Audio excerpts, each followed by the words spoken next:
Okay, so good morning. Let us now take a look at the first paper in this semester, the British Literature Survey paper. You had two papers on British literature in the first semester, one that looked at British literature from the age of Chaucer, from the beginning of modern English till the 18th century. I think you covered up till the Romantic age in that paper. Oh, sorry, no, I think it was a neoclassical age. And then you had British literature of the 19th century in the second paper, where you looked at the Romantic writers and also the the Victorian writers. So that's what you had in the second paper. Now, so that took us till the end of the 19th century. The long reign of Queen Victoria was what you covered in that paper. The second part of that paper looked at the Victorian writers. In this semester, we begin with the next part of British literature, and the 20th century is one that just cannot be summed up in the course of one paper, which is why you have 20th century divided into two parts. And what you have in this paper, that is the third British Literature Survey paper, would be the first part of the 20th century, that is till the end of the uh, Second World War, or even that, yeah, till the end of the Second World War. So the first 4 decades of the 20th century is what this paper will cover. And in the next semester, you will have a paper that covers the next half of the next part of the 20th century, a post Second World War British Literature Survey. Anyway, so in this paper, the two authors that I have to discuss are uh, W.H. Auden, or James Joyce and W.H. Auden. We have a novel by James Joyce, a portrait of the artist as a young man, and then a poem by Auden. These are the two works that are prescribed for my discussion with you. So I thought I'll begin with Auden, even though chronologically Auden comes after um, Joyce, but we have not been going chronologically because we've already done post-colonial literature paper, where we have already encountered some of the later 20th century writers. So just to remind you that we are switching chronology here and doing a poet of the 1930s first, and then going back to Joyce in the 1920s. This is mainly to give you time to read the novel, A Portrait of the Artist as a Young Man. It is a novel that I think every student who is graduating in English literature should have read. It is a very significant novel. It may not be the most interesting of novels, but it is something that is or can be considered. James Joyce is definitely a writer who has to be reckoned as a significant writer, and whose works like Ulysses and A Portrait of the Artist as a Young Man uh, are in many ways turning points in the history of English literature, particularly of the English novel. So I'll give you time to read that novel. I hope you have already started reading the post-colonial novel that you have to study, Achibe's Things Fall Apart. I had posted a PDF of that novel in your classroom. Uh, some of you probably will have your own personal copies too.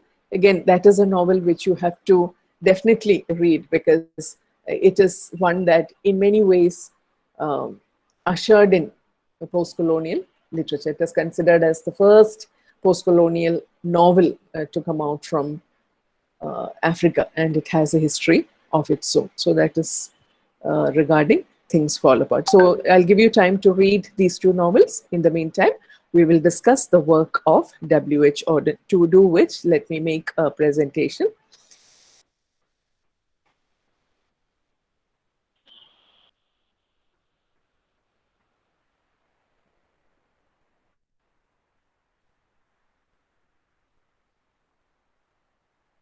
I hope it is clear. The screen is visible, isn't it? Yes, ma'am. Yes, Yeah, okay. Yeah, so this is a very short poem, Funeral Blues by W.H. Auden, Winston Hugh Auden, who was considered as one of the most prolific, or who was not just considered, who was one of the most prolific writers of the 20th century. Very often critics say after Eliot, Auden. Eliot is of course somebody who um, stands head and shoulders above the other writers of the 20th century as a person who initiated many new waves both in poetry, in drama, both in poetry and in literary criticism. So as a playwright, as a poet, as a literary critic, as an essay writer, Eliot had a very powerful position among the writers of the 20th century. But very close to Eliot, you have W.H. Auden too, because he is somebody who has influenced a whole generation of writers, which is why among the 20th century writers, I think he is probably the only writer after whom one age is named, the age of Auden, or the Auden generation. A whole group of poets are known by this name. You do not have that name, that kind of name associated with any of the other writers, significant as they are. Eliot, James Joyce, D.H. Lawrence, W.B. Yeats, Ezra Pound, or yeah, that's who's an American, of course. Now, none of them as significant as they were, as innovative as they were, as important as they were. You do not have a whole group or a whole generation being named after them. That honor goes to Auden alone. The 1930s is in fact often referred to as the Auden generation. That should definitely give you an idea regarding the significance of Auden. But before we take a look at Auden as a poet, Auden as the one who influenced that whole generation, I think we can just fix him among the 20th century writers by taking a look at what happened in British literature, in English literature, during the 20th century, with a special focus on English poetry. We have, as I told you in the previous paper, studied English literature or significant English works right till the end of the 19th century, till the end of the reign of Queen Victoria. From this paper onwards, we're looking at what happened during the 20th century. Now, in contrast to the way poetry evolved during the previous generations, you find a kind of rapidity associated with the different movements of the 20th century. Now, we are familiar with the Romantic Age, with the Victorian Age, and so on, all of which actually covered a whole, a big span of time, 30 years, 40 years, sometimes 50 years, and so on, whether it is the Neoclassical Age or the Romantic Age, and particularly the Victorian Age. All of these cover a significant period of time, close to 30 and 40 years, and so on. That powerful is their impact over a significant period of time. But in the 20th century, with things changing rapidly, with the world itself moving at a faster pace, you find that literary trends also move in accordance at a very rapid pace. It is not for much more than a decade that you have trends lasting, which is why I have put up in the next slide some of the major trends that you can observe in 20th century English poetry. With the death of Queen Victoria at the beginning of the 20th century, you have the accession to the throne of Edward VII, the monarch, and literature is of that age is sometimes referred to as literature of the Edwardian era. You do not have many significant writers there. After the Victorian poets and the writers like Hardy and Dickens and Hardy and others, you find a kind of not a very significant literary period during the first decade of the 20th century, what is known as the Edwardian era. In poetry, the major names that you can think of are A.E. Housman, Walter de la Mare, John Masefield, and Robert Graves, among many others. And what you can observe in poetry is a kind of revival of traditional forms. They go back, there's nothing very innovative or originally their own. They try to revive the old ballad form, the old fantasy form. You can see a kind of revival of the era of romanticism after the skepticism of the Victorian age. There is a kind of return to the hope that romanticism, in a way, conveys. So that is what signifies the poetry of the 1900s. In other fields, in fiction and so on, you have a few other major names, but we are not looking at the other literary genres. We are looking only at poetry here. But it was during the 1910s that you find new voices emerging. The 1910s is, of course, a decade that was shadowed by the First World War. The world had really not witnessed anything quite like the First World War, for the sheer immensity of for the sheer, what shall you say, the nature of the war. It was unlike anything that the world had witnessed till then, with so many countries being involved, so many people being involved, and the war fought out on a large scale, with regard to time and distance, space, everything. It was something that really shook the conscience of the world. And in English poetry, you have many writers strongly being influenced by the war in such a way that war becomes a major theme, and that becomes the major feature of the poetry of the 1910s.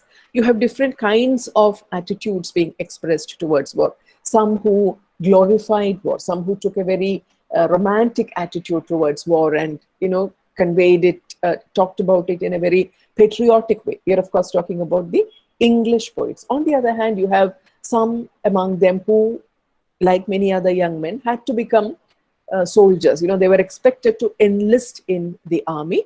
And you have some of them expressing their frustration, their pain, their sorrow, their anger, their protest through poetry. And it is in that context that you can recall the names of significant English poets like Wilfred Owen. So I'm sorry, there is a spelling error there. Wilfred Owen, O-W-E-N, Siegfried Sassoon. These are two of the major war poets. Siegfried Sassoon was somebody who signified, the protest against war, the young generation protesting against war. Whereas Wilfred Owen was more of a kind of, a person who expressed the pity of war. It is that kind of attitude that you find expressed by these poets. So all in all, war was the major feature of the 1910s with regard to English poetry. But that was soon changed when you have the big wave of modernism taking over, with the World War, changing everything, changing people's attitude towards life, towards everything in general. You have writers coming up who are looking for new ways of expressing themselves, with all kinds of new discoveries and new knowledge coming their way. They knew that literature also could not continue to retain the same old way of expression. So they were looking for new ways of articulating their new experiences. So you have a lot of innovation, a lot of experiment, and poets challenging the literary conventions, not just of the recent past, but also from the whole, post-romantic era. And that is where the context in which you remember the works of writers like W.B. Yeats and particularly T.S. Eliot in poetry, of course. In fiction, you have James Joyce and many other, Virginia Woolf and many other writers. But in poetry, I think Eliot on the English side. In America also, you have Ezra Pound and many others. And a work like, I think, The Wasteland, which you are probably studying, can, I think, sum up for you the entire what shall you say, meaning of modernism, which is why I will not linger more on that, but look at the next age. Even though modernism was, something totally new and a very, very radical and a very innovative new wave, that too was not to last too long, because the reality of the world outside was something that many writers of the next generation could not turn their gaze away from. And that is the age that we have to deal with, which is known as Auden's age. This was a time when the world had witnessed a kind of major economic collapse during the late 1920s. You have the financial markets crashing, the stock exchange crashing, and a major recession in inflation and unemployment, and all kinds of economic and financial problems loomed large over the world. This was also the time when the fascist movements, Nazism and fascism, reached a peak, and you also have the Second World War, which was imminent, which was bound to break out any moment. So there was a great deal of bleakness and pessimism looming large over the world. Naturally, that found expression in the literature of the age as well. But alongside the depression and the pessimism, you have some writers emerging who defied this kind of pessimism, and who spoke in a new voice, defying the despair, and they expressed that new defiance, that new way of looking at the world, that new concern that poetry ought to have with the problems and so on. They expressed that through their works, and that is why you have the writers like Auden, Stephen Spender, Louis MacNeice, C.D. Lewis among the poets, and many other writers. All they it comes down, poetry comes down from the elitist tower that the modernists had taken poetry to. It becomes engaged with the problems of the common man. It deals with social issues, with political issues, with poverty, with suffering, with starvation, and issues like that, and speaks to people, not to depress them further, but to show ways of dealing with these problems. They were all mainly, like many other young intellectuals of the time, these people, most of whom were students at universities like Oxford and Cambridge. That is why they were also sometimes known as the Oxford group, the Auden group, the Oxford group. There are other names also that are associated with them, which we will discuss in the next slide. But mainly, some of them, many of them had in fact leftist leanings, and with that spirit of socialism, with their faith in the new technology that was being developed in various parts of the world, with their insight into the human mind, and with their stand on the need for people to move away from sexual repression and to give way to sexual liberation. These were some of the avenues through which they expressed a kind of defiance against the despair. So that was the characteristic feature of the 1930s, a return to realistic themes, a return to realistic ways of expression, and in their own way, a poetic way of dealing with the suffering of humanity in the 1930s. We'll discuss that age in greater detail, but this age again was not to last for too long. In around 10 years' time, that also gave way to the next generation of the writers with the outbreak of the Second World War in the late 1930s. You have a new apocalyptic movement, new apocalypse. That is the term that is often used to describe the poetry of the 1940s, a kind of flamboyant, surreal, it goes beyond the realism of the 1930s, as is so well expressed in the poetry of writers like Dylan Thomas. I think he can be considered as the archetypal 1940s poet, whom you will again be discussing in great detail in, I think, your next semester, in the first paper in the next semester. But again, the 1940s trends were also not to last too long. In the 1950s, you have the movement emerging. They turned away from all of these earlier movements, from the 1920s, modernism, from the 1930s, realism, and from the 1940s, surrealism, to a more disciplined and an anti-romantic kind of poetry, which was largely characterized by understatement, by irony, and so on, and which you can see clearly expressed in the works of poets like Philip Larkin, Tom Gunn, Elizabeth Jennings, D.J. Enright, John Holloway, John Wayne, and those 9 movement poets. But the movement, again, in about 10 years' time, that also had spent its energy, and you have a new poetic mode emerging with the works of writers like Ted Hughes, especially. They rejected all that the movement represented and looked for new ways of expressing themselves.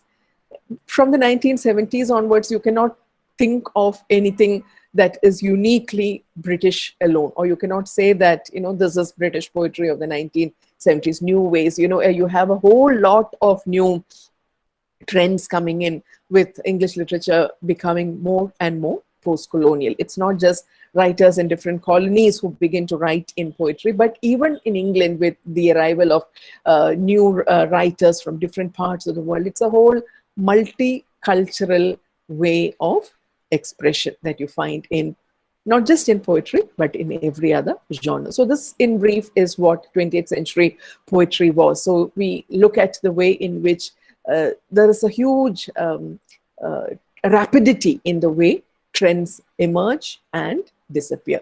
And in that, let us now look at the 1930s, focusing on the poetry of W.H. Auden. The 1930s, known as the Auden generation, sometimes also called the age of anxiety, because anxiety was definitely uppermost in their mind. The modernists were writers who were experimenting and who were engaging more and more in aesthetics. It was a very literary kind of age. But here were writers who believed that, writers cannot simply engage with aesthetics. Writers cannot simply engage with new ways of expression and so on. We need to move out of that kind of ivory tower and engage with the real problems faced by humanity, because people all over the world are really anxious. The Age of Anxiety is, in fact, the title of a collection of poetry, which was written by W.H. Auden, and that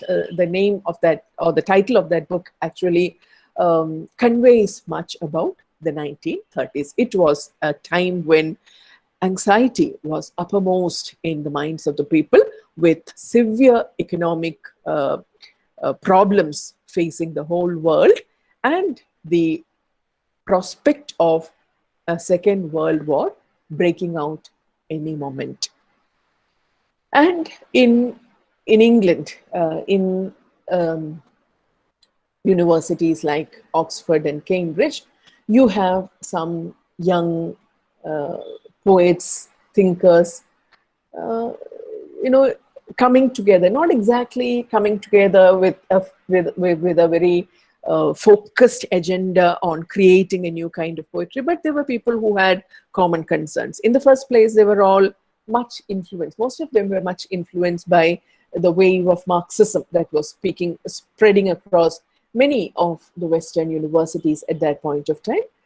So with that kind of socialist leanings, these writers like W.H. Auden, Christopher Isherwood, these two writers were very closely associated. They were, in fact, collaborators in the writing of many plays. And then others like Stephen Spender, Louis MacNeice, C.D. Lewis, Edward Upward, Rex Warner, and so on. You find a kind of similarity in their attitudes towards the world, towards the war, towards the suffering faced by people, and what kind of responsibility rests on the shoulders of writers. It was very clear that they believed that writers cannot simply turn their gaze away from real problems, and that writers cannot simply create new, interesting, avant-garde ways of expressing what they felt. Their literary work should engage with problems, and if possible, find a way out of the problems. So they were, they were very much anti-fascist in their attitudes. Many of them, in fact, especially Auden, was very much involved in the Spanish Civil War. The Spanish Civil War was something that shook the conscience of Europe, unlike anything else that took place before that. It was a war for against dictatorship, against the dictatorship of the dictator known as Franco. You have similar movements in Germany, in Italy, and so on at that point of time, even though Hitler and Mussolini were literally ruling the roost. And this kind of social, political, economic concern that can be seen expressed in their works brought these writers together. And it's not that they were great collaborators who worked as one group, but you can find a lot of parallels in their works. And they were all associated in some way. They were acquainted with each other, which is what prompted a critic, a journalist like Roy Campbell, the writer Roy Campbell, to coin a term called Max Ponde. He was referring especially to the companionship that Auden, Spender, McNeice, and C.D. Lewis had. And he coined this portmanteau term, Max Ponde, to refer to this group of poets in the way, to convey the kind of similarities that you can find in their poetry. They were all people who, as I told you, engaged with these kind of issues, had similar socialist ideas, and people also who took to the new reality. They incorporated science and technology and the urban landscape into their poetry. That is something that you can see commonly expressed in the works of these writers. For which reason they were also known as the pylon poets. Pylon is a totally engineered thing. It's a huge structure, steel and concrete structure, a tower basically, the kind of tower that you find on which electric wires or cables are suspended, the structures that can be seen on either side of a bridge from which a hanging or a suspension bridge may be supported. That tower is what is known as a pylon. And significantly, Stephen Spender, I think, was the one who wrote a poem on such a pylon. That just indicates the way in which these poets were open to the new urban landscapes. They knew that they could not simply afford to write about the English countryside, about nature, because nature itself was changing. The urban landscapes were changing, and you find a lot of factories and industries and pylons and things like that coming up. And this is the new reality. And these were people who were convinced about the fact that we just cannot afford to turn our gaze away from these. This is the new reality that poetry also should embrace if poetry should have any meaning or relevance in the new age. And that is why these poets of technological modernity, most of them in fact have written poems about trains, about aeroplanes and so on. The Night Mail by Auden, I think it's a very significant poem that conveys this attitude of this group towards technological modernity. The Express, written by Stephen Spender, Flight to Australia by C.D. Lewis, all of them, they incorporated technological modernity in their verse. They wrote about the new landscapes. And because of their leftist leanings, this group also sometimes earned the term of the pink poets. Pink only because they were not fully red. They were they had socialist leanings. They were influenced by Marxism, but none of them were really members of the Marxist or the communist parties, and that is why they cannot be considered as red poets. But because of those leanings, the pink poets. These were some of the names. So the Oxford group, the Auden group, the Max Ponde group, the pink poets, the pylon poets. Many were the terms associated with this new group of poets, all of whom, you find that they cannot be pinned down to any one genre. They all of them experimented with different genres. You find sometimes the longish ballad kind of narrative, sometimes the short sonnet form, sometimes the ode, different kinds of genres. And also they experimented not just with poetry, but people like Auden also wrote plays. And you find a lot of rapid shifts of tone and mood. In other words, you can never pin them down to just one way of poetic expression. And you have very interesting and innovative, strange juxtapositions, bringing together of the colloquial and the esoteric, the very ordinary, the very, very local with the esoteric, the strange and the fantastic and so on. And in keeping with that kind of mixture, you also find a blend of seriousness and sometimes very high spirited kind of poetry. So these mixtures, these strange mixtures again characterize the poetry of the 1930s. But all in all, you can say that this was a generation that was committed to make literature particularly poetry, address the issues faced by people in society. They believed that poetry cannot turn its gaze away from social responsibility and that social problems and social reality ought to be part and parcel of poetry if poetry ought to have any relevance in the new age.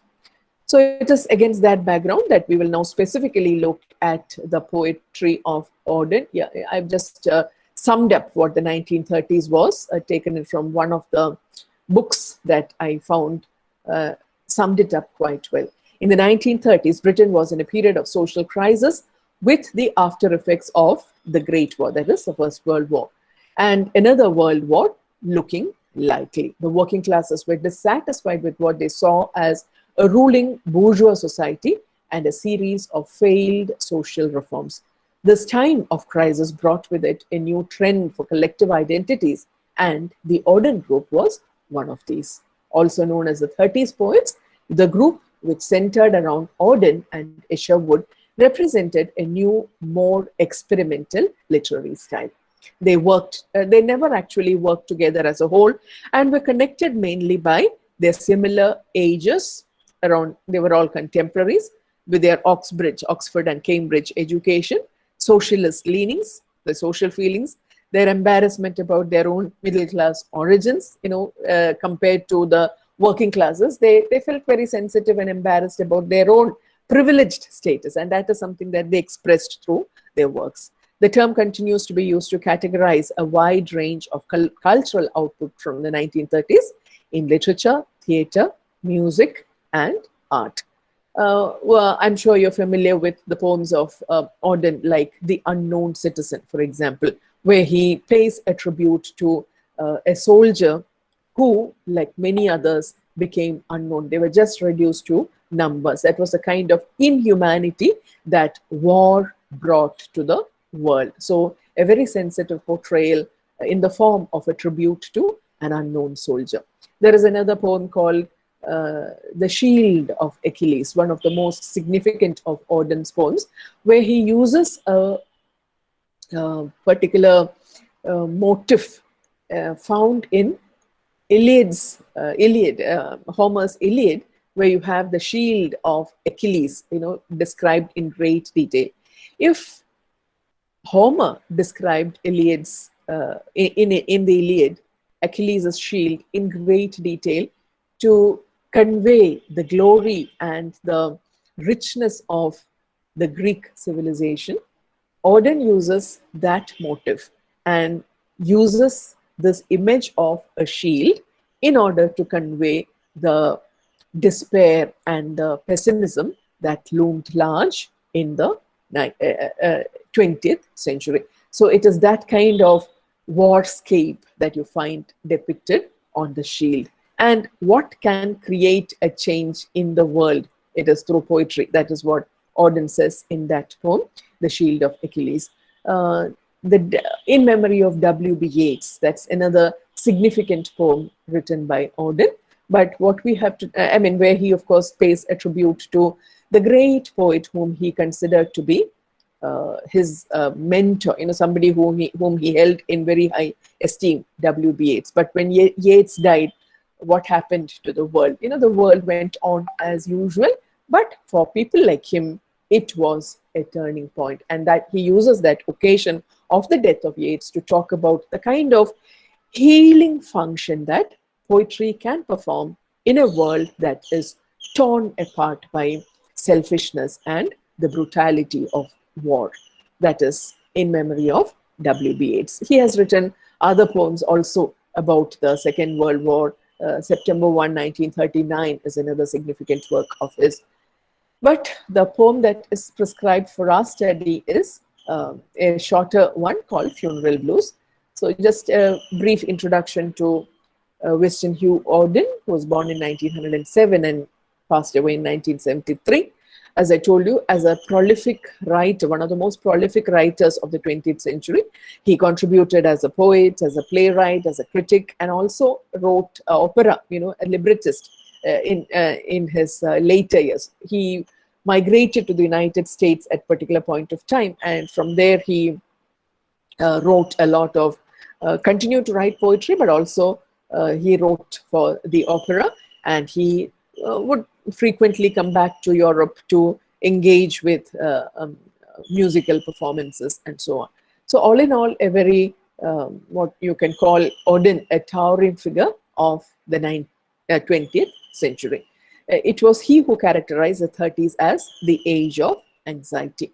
His 1947 poem by that title, according to the critic Monroe K. Spears, was a sympathetic satire on the attempts of human beings to escape through their own efforts the anxiety of our age. He was one of the most prolific writers of the 20th century and tried to interpret the times to diagnose the ills of society and deal with intellectual and moral problems of public concern. So, in his works, you find a kind of technical virtuosity and an ability to write poems in almost every kind of verse form. He incorporates popular culture, current events, politics, vernacular speech. So that is how it becomes an interesting tapestry of so many aspects. You cannot, as I told you, reduce him to any one aspect. He was also a very towering intellectual, and he could draw from an extraordinary variety of literatures, from different art forms, from painting, from sculpture, from ancient literature, social and political theories, and scientific and technical information. So his poetry becomes a kind of mosaic of all these different aspects. Everything is reflected in his, the vast range of topics that he deals with in his huge oeuvre of poetry. And, as a poet who was active for a very long period of time, as we can expect, it was, Auden's poetry cannot be, again, reduced to just one single phase. You can find him evolving, his poetry evolving from the early socialist phase, when as a young student, he was very much influenced by Marxism. He, of course, belonged to a relatively privileged background, but as a student in the University of Oxford, he became exposed to the new socialist wave and, feeling in many ways self-conscious about his own privilege. He conveyed his socialist feelings through his literary works, and that is what brought him close to the other writers like Christopher Isherwood and Stephen Spender and the others. So that is the marked feature of his early poetry. But then, especially towards the middle part, with his journeys to other parts, he participated, as I told you, in the Spanish Civil War. He spent some time in Spain during the Spanish Civil War, and he was involved with politics in a big way. But he also happened to read Freud deeply at that point of time, and one can find a strong psychological streak entering his poetry. And you find him, conveying the idea that it is the mind that matters, and if there is to be some change in the world outside, it is by creating a change in the world. He was particularly convinced about the fact that the kind of sexual repression that society imposes on us is in many ways responsible for many of the problems that we face in the world, and a kind of liberation, as a kind of sexual liberation, is something that he celebrates in many of his works as a kind of solution to the problems that beset our world. He himself had very liberated views on sexuality. Many other works that have been written about Auden's homosexuality, his migration to United States and staying there. In fact, itself was very much connected with his partner, a male partner whom he had there.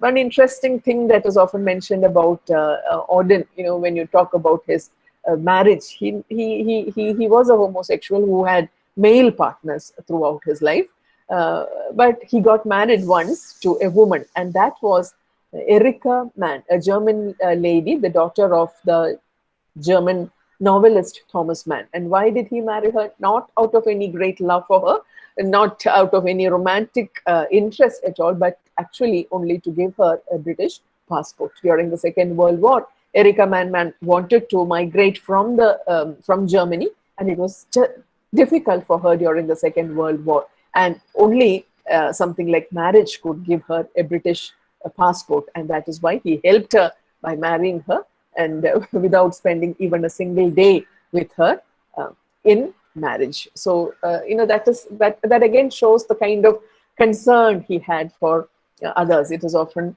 quoted as an anecdote whenever Auden is mentioned. All in all, the influence of Freud and psychology during the second phase of his poetic career has to be given special attention. But when you move to the United States, you find new trends emerging in his poetry, and he, very strangely, from the early Marxist and Freudian kind of thinking, you find him turning towards religion.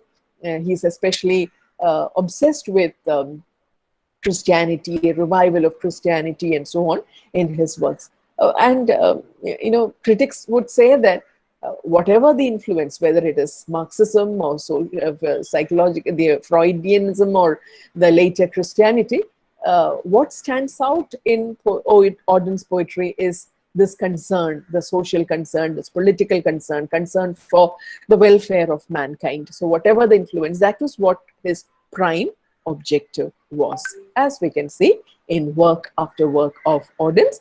Now let us focus on the poem Funeral Blues. We'll just read it once and then look at the lines. Stop all the clocks, cut off the telephone, prevent the dog from barking with a juicy bone, silence the pianos, and with muffled drum, bring out the coffin, let the mourners come. Let aeroplanes circle moaning overhead, scribbling on the sky the message, he is dead. Put crepe bows around the white necks of the public doves. Let the traffic policemen wear black cotton gloves. He was my north, my south, my east and west, my working week and my Sunday rest, my noon, my midnight, my talk, my song. I thought that love would last forever. I was wrong. The stars are not wanted now. Put out everyone, pack up the moon and dismantle the sun. Pour away the ocean and sweep up the wood, for nothing now can ever come to any good. Now, there is an interesting history behind this poem. From the title, you would think that it is, a poem that is written naturally. It is a poem that is written on the occasion of somebody's death, and it is therefore an elegy.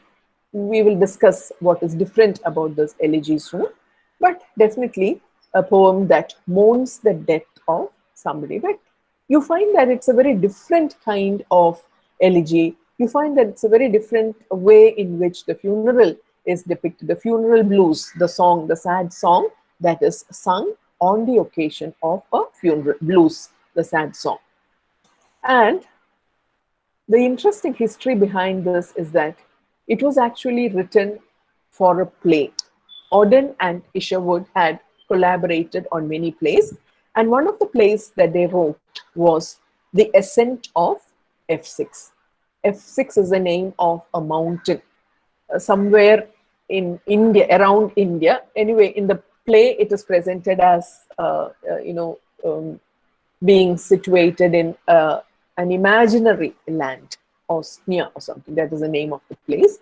And during the course of the war, there is a challenge thrown by an important official to his subordinates to scale this mountain, to climb up to the peak. That was something that would bring them victory, that they should reach the peak ahead of the others, their enemy. And if they did that, they would be able to conquer the mountain and do so. But when he reaches there, the central character in the play, when he reaches the peak, he realizes that all the others who came along with him were dead, and he himself had not gained anything at all when he scaled this peak. And it is in that moment of self-recognition that he, with great anger, brutally murders his own brother, James, the one who had given the order as the superior officer for the ascent of F6. And when James was murdered, you have, the whole army coming in there and calling for a proper funeral for James. And it is in that context that they're giving instructions. Let this come here, let the aeroplanes do this, let the policemen do this, and so on. That is why the poem has all these lines. Let stop all the clocks, cut off the telephone, prevent the dog from barking, let aeroplanes circle mourning overhead, scribbling on the sky the message he is dead, and so on. These were the instructions that were given by the army in order to make a martyr out of James, make a they were actually glorifying his death. So it was in that kind of a rather satiric vein that the poem was originally written. And later, however, when Auden incorporated it in one of his collections, I think in one of his 1940s collections, it became recognized. When people took it out of the context of the play, they saw it as a poem that mourns death.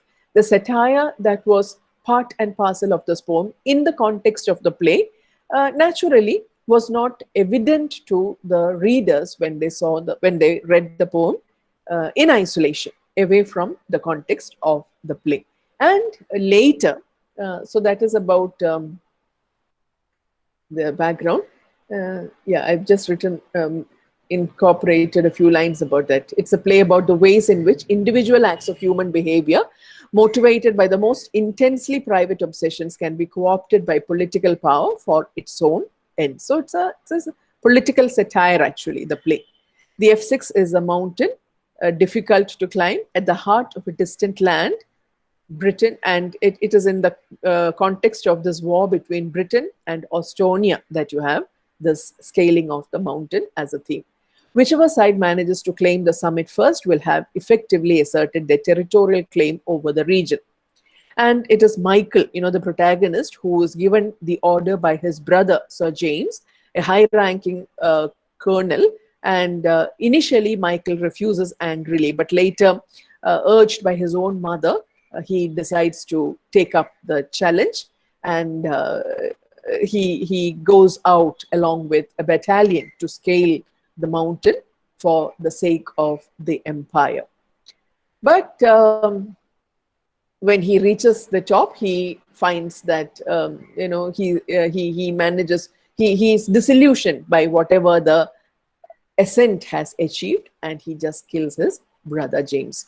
But after this, it's a kind of psychological self-assertion on the part of Michael. But the establishment swings into operation, and they claim Sir James back for the realm of politics and matters of state. They were making use of his death as an occasion to celebrate their patriotism. They memorialized him in the voice of a formulaic obituary, and it was in that context that the poem was done. In a very, very formulaic manner, they were doing this, do that, you should be dressed like this for the funeral, the aeroplane should ride that in the sky, and so on. So the whole of England was plunged into mourning for one of her greatest sons. So that is what the occasion made out of it. It was somebody killing his brother. It was a very private matter. But the country or the army made use of it and made a public statement out of it. So that is what the writers, Auden and Isherwood, were actually satirizing. And then the poem became even more famous, actually, when it was used for a film. Some of you would have watched this film probably, Four Weddings and a Funeral, in which, of course, it's a very successful Hollywood movie, 1994 movie, yeah, in which, in the scene of the funeral you have this poem being, I don't know if I have this, that scene there. Let me see if you can, I'll try to present that one for you.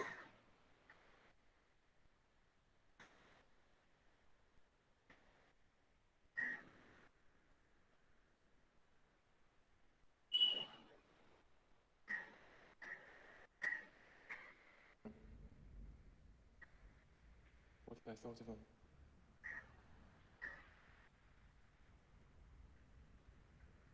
Unfortunately, there I run out of words.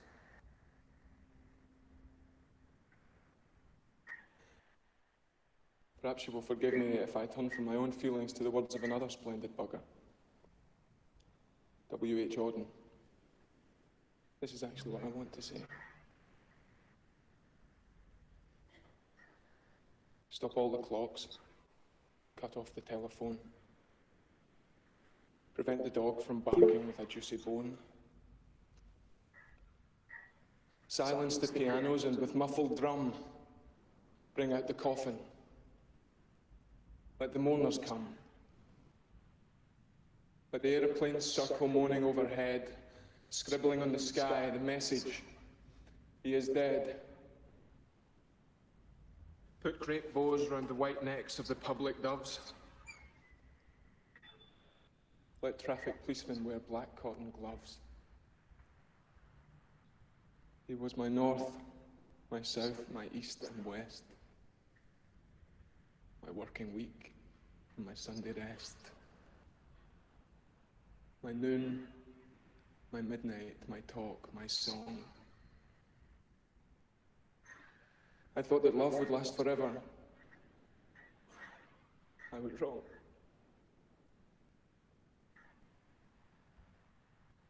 The stars are not wanted now. Put out every one.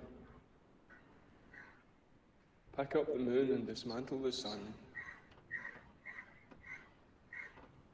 Pour away the ocean and sweep up the wood. For nothing now can ever come to any good.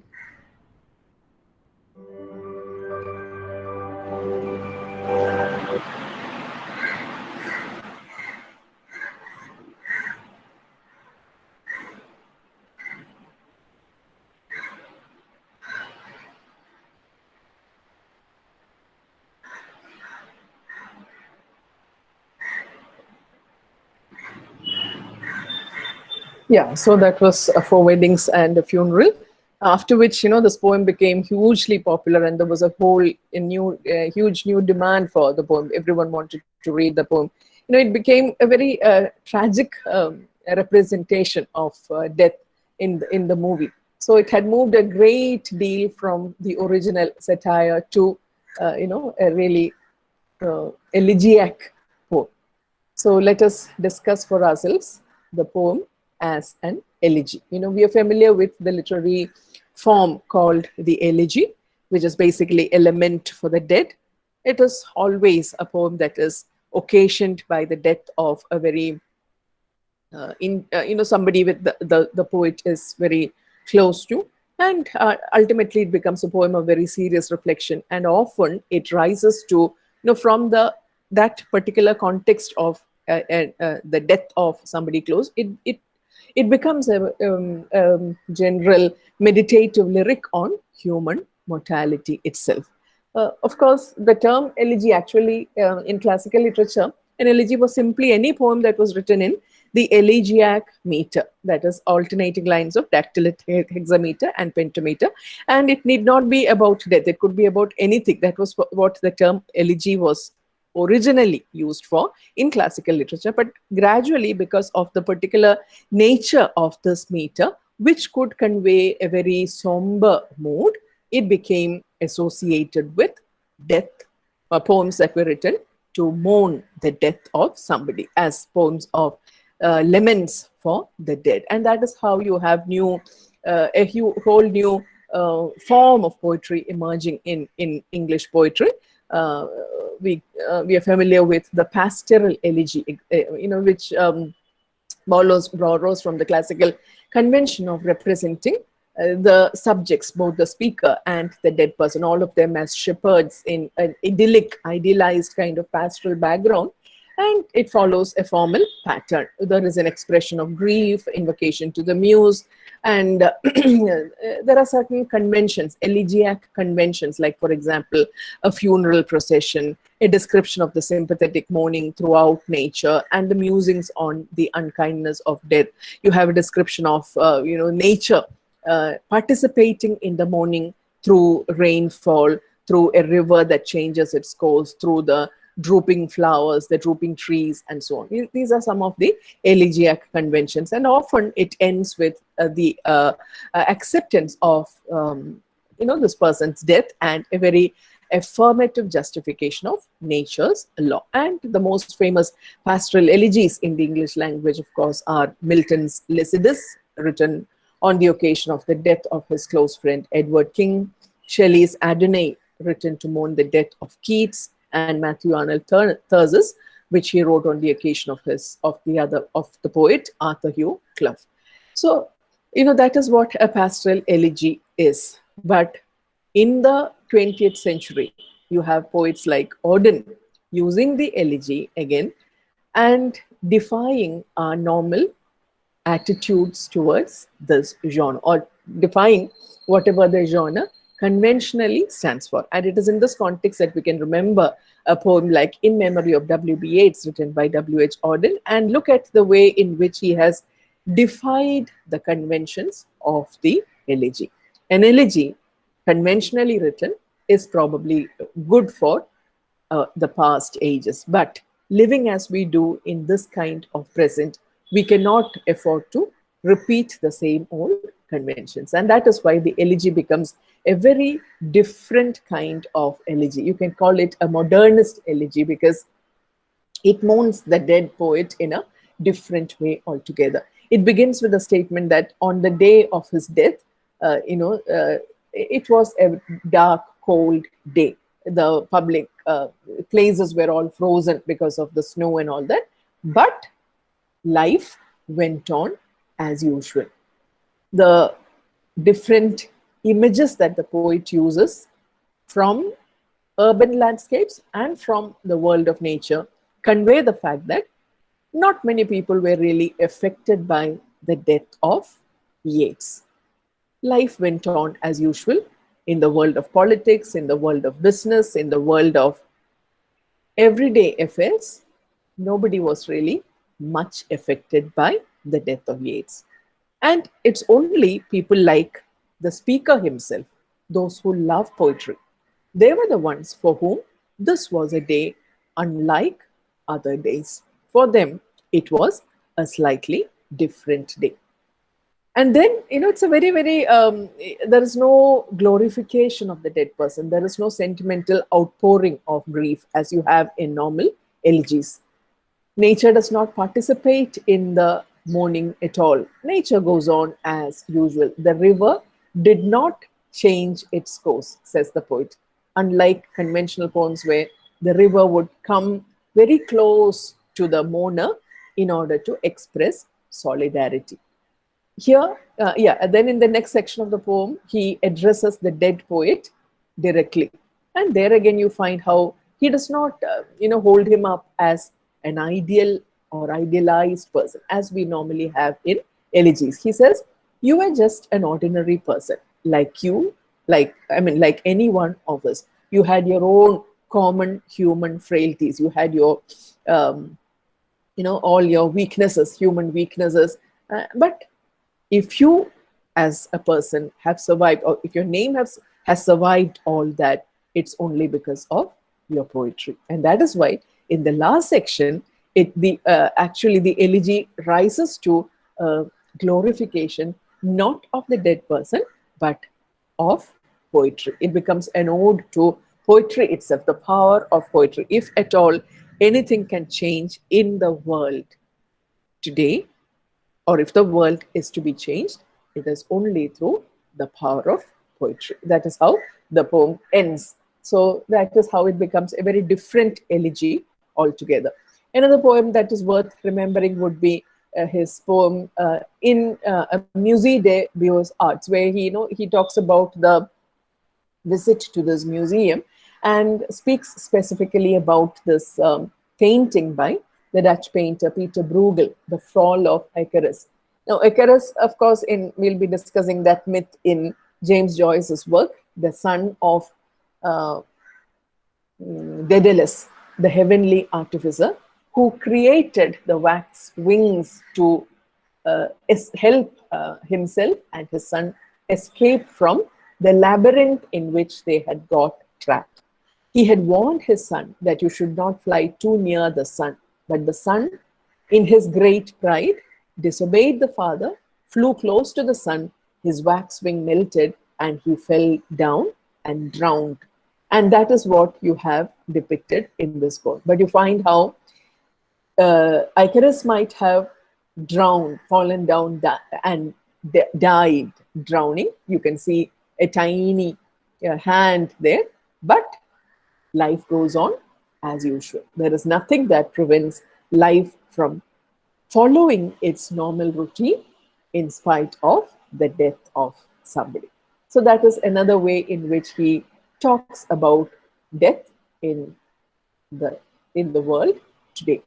In that context, let us see how he depicts the funeral of somebody, a very close friend of his, probably. I mean, let us now take it out of the context of the play and look at it as a poem that is written on the occasion of somebody's death. Funeral Blues, a very sad, mournful song sung on the occasion of a friend's funeral.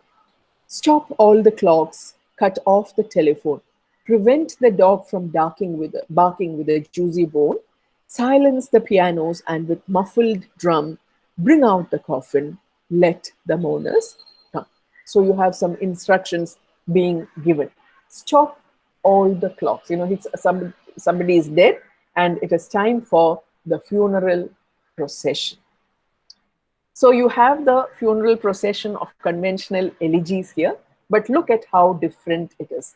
You do not have the normal kind of mourners. You do not have the normal kind of natural landscape here. You will find all the modern gadgets representing or taking the place of the trees and the rivers and the mountains and the flowers here. You have the clocks, you have the telephone, you have the piano, and then you have the drum, the muffled drum, and so on. I mean, that's the funeral procession, and he wants all the clocks to be stopped, to cut off the telephone. Normally, in a conventional elegy, the representation would be such that time itself would come to a standstill with the death of the person. But here, you realize that somebody is dead, but life goes on as usual. That is why the mourner has to give instructions to stop the clocks. Let the clocks be stopped. Cut off the telephone. We do not want any disturbance. Normally, all of this would have stopped in a conventional elegy on its own, but here, instructions have to be given. Prevent the dog from barking. The dog, they're representing the world of the animal world or the world of nature, which continues to be unaffected by the man's death. So it's barking, probably in its hunger. Now, prevent the dog from barking. Maybe you could give it a juicy bone and stop it from barking, because we want silence here for the funeral procession. We do not want any clocks ticking and chiming the hours. We do not want the telephone to ring. We do not want the dog to bark and disturb the silence. We want silence. You know, silence is something they have to create, unlike the. So this is a rejection of the normal elegiac situation where time would have come to a standstill with the death of the person. Here, the pianos have to be silenced. There is a piano is naturally sung on the occasion of a celebration, something grand and so on. Here, they have to be silenced.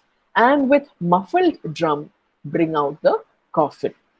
As the coffin is brought for the ritual, use the muffled drum. The drum is there, but let it be muffled. You need to have the furry, covering given to the drums, the stick that is used to beat the drum with, so that it has a rather muffled tone and not a very loud and very sharp beat. It has to be a sober, muffled beat that has to come out. Bring out the coffin and let the mourners come. You know, the mourners do not come on their own. Here you have to ask that everything is planned and everything has to be ordered. So now let the mourners come. Then the instructions given to other things. Look at again the way the aeroplane comes in. This is how death is, observed, or the funeral is observed. Let aeroplanes circle mourning overhead, scribbling in the sky the message, he is dead. He's probably referring to the way in which ceremonial funeral processions are held, uh, during those times when important officers die, for example. You would have aeroplanes flying in the sky and then conveying the nation's sorrow through floral offerings, probably through the message written in the sky, he is dead. And the way in which the policemen who accompany the body, the way they have to be dressed, put crepe bows round the necks of the public doves, let the traffic policemen wear black cotton gloves. The public doves could probably be a reference to the statues erected there, on which are perched the doves. You have a lot of doves in the common landmarks in England, whether it is Trafalgar Square or any one of those places. You'll have a lot of doves there. And you can put crepe bows around the necks, not of the doves, of course, but on the statues, indicating that, this is the way the funeral procession passes through. And let the traffic policemen wear not white cotton gloves, but as they normally do, but black cotton gloves as a mark of their mourning. And so that is the public display. This is, the public makes of it a spectacle. It's a very meaningless spectacle. It is done just for the sake of the ceremony. But for this person, it was a big personal loss. He was my north, my south, my east and west, my working week and my Sunday rest. He talks about the way in which the dead person gave him a sense of direction in his life, gave him a sense of purpose. So using images of distance, using images of directions, of time and place, he conveys how the dead person was very, very important to him. He was somebody who gave me a sense of purpose and direction in my life. My north, my south, my east and west. A person who could indicate like a compass and direct me and guide me along the path that my life should take. My working week and my Sunday rest. My whole schedule was something that was influenced and shaped by him. My working week and my Sunday rest.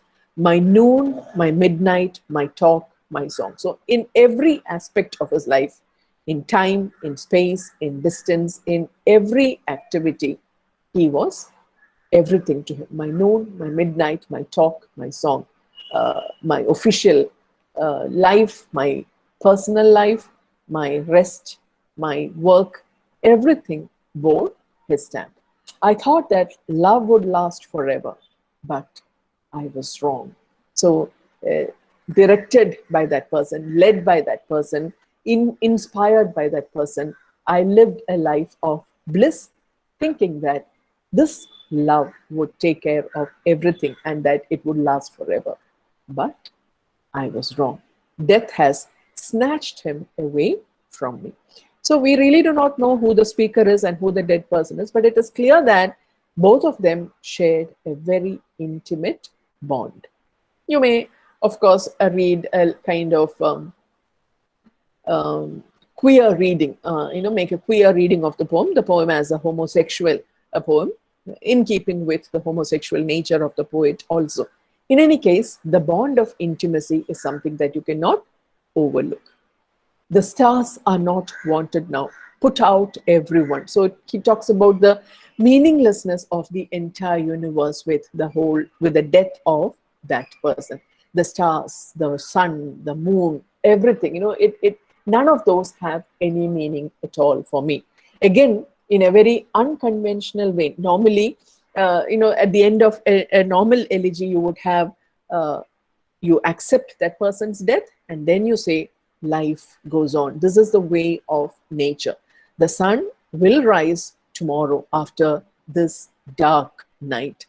The moon indicating the dark night and the sun coming up the next day. But then here he does not want life, or he knows that life will not have the same meaning anymore. The stars are not wanted now. Put out everyone, pack up the moon and dismantle the sun. None of them have any meaning at all, and that is why he just wants to dispense with them as one would normal objects. Pack up the moon and dismantle the sun. Pour away the ocean and sweep up the wood, for nothing now can ever come to any good. So it's not in conventional way in which the elegy ends with an acceptance of nature's law. He says, nature ceases to have any meaning at all. Let the ocean be poured away. Let the woods or the forest be swept up, because nothing has meaning for me anymore. So that is how the speaker in the poem sings about the death of somebody very close to him, and the poet uses it as an occasion to help us look at our reality in a different way. He makes use of his poetic gift in order to sing a very different elegy.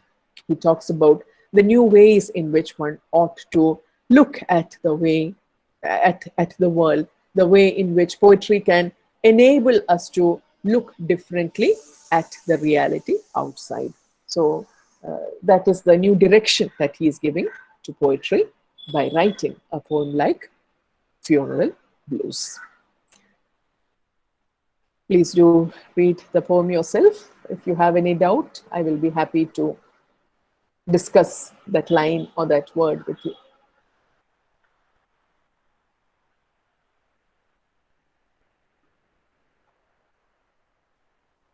Are you all here? Yes, ma'am. Yeah. Is it clear? Yes, ma'am. വായിച്ചു നോക്കൂ, poem വായിച്ചു നോക്കൂ. I'll also give you some notes on the poem. I'll post it in the classroom. Please read the poem, and Auden is a poet about whom you will find plenty of material available, both online and offline. We have some good books in the library too. We can use those. I'm sure many books are available online. Plenty of material available on this poem also. Okay. Yeah. This again has been a rather long session, so I think I should stop now, right? Okay, ma'am.